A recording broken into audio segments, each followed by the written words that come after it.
안녕하세요. 기업회생 파산 전문 권용민 변호사가 저가낙찰 방지를 위한 채권자의 회생 신청에 관하여 작성한 내용을 소개해드리겠습니다. 이번에는 저가낙찰이 일반 채권자에게 미치는 영향과 회생 신청을 통한 대응 방법을 살펴보겠습니다.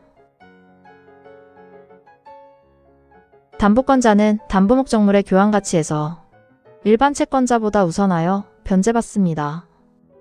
담보부동산 가치가 피담보 채권액을 초과하면 그 잉여 가치는 일반 채권자의 변제 재원이 됩니다. 따라서 저가낙찰이 이루어지면 잉여 가치가 감소하여 일반 채권자의 공동담보도 줄어듭니다. 또한 회생 절차에서는 담보권자의 채권 중 담보 목적물 가액을 초과하는 부분을 회생 채권으로 취급하는데 저가낙찰로 담보권자의 미회수 채권이 커지며 그 초과 부분이 일반 채권과 같은 변제 재원을 두고 경쟁하게 됩니다. 이처럼 저가낙찰로 일반 채권자의 변제 재원이 감소할 우려가 있다면 일반 채권자는 책임 재산을 보전하기 위해 채무자에 대한 회생 절차 개시 신청을 검토할 수 있습니다.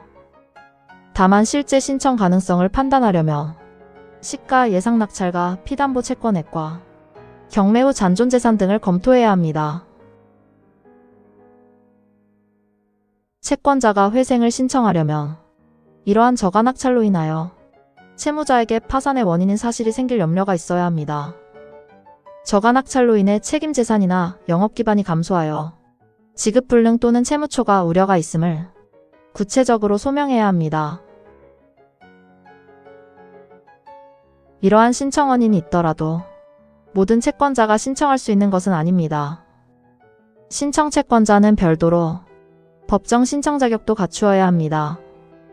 채무자가 주식회사나 유한회사라면 자본의 10분의 1 이상에 해당하는 채권을, 그 밖의 경우에는 5천만 원 이상의 채권을 보유해야 합니다. 결국 신청 채권자는 저가낙찰이 파산 원인 발생의 우려로 이어진다는 점을 구체적인 자료로 소명해야 합니다. 이를 위해 정상적인 처분 가치와 예상 낙찰가의 차이, 감소하는 잉여 가치와 경매 후 잔존 재산, 주요 자산 상실이 영업과 현금 흐름에 미치는 영향을 제시해야 합니다. 이러한 신청 요건을 갖추어 회생 절차 개시 신청을 하더라도 진행 중인 경매가 자동으로 중지되는 것은 아닙니다. 따라서 저가낙찰을 실제로 방지하려면 회생 신청과 함께 경매를 중지시키는 보전 조치가 필요합니다. 경매를 중지시키는 보전 조치에는 포괄적 금지 명령과 중지 명령이 있습니다. 여러 강제 집행과 담보권 실행을 일괄적으로 막을 필요가 있다면 포괄적 금지 명령을 구할 수 있고, 특정 경매만 중지할 필요가 있다면 중지 명령을 구할 수 있습니다. 저가낙찰 자체를 막으려면 대금 납부 전에 명령을 확보해야 합니다. 이후 회생 절차 개시 결정이 내려지면 새로운 강제 집행과 담보권 실행은 금지되고 진행 중인 담보권 실행 경매도 중지됩니다. 그리고 회생 계획인가 결정이 있으면 중지된 경매는 원칙적으로 효력을 잃고 담보권자는 회생 계획에 따라 권리를 행사합니다.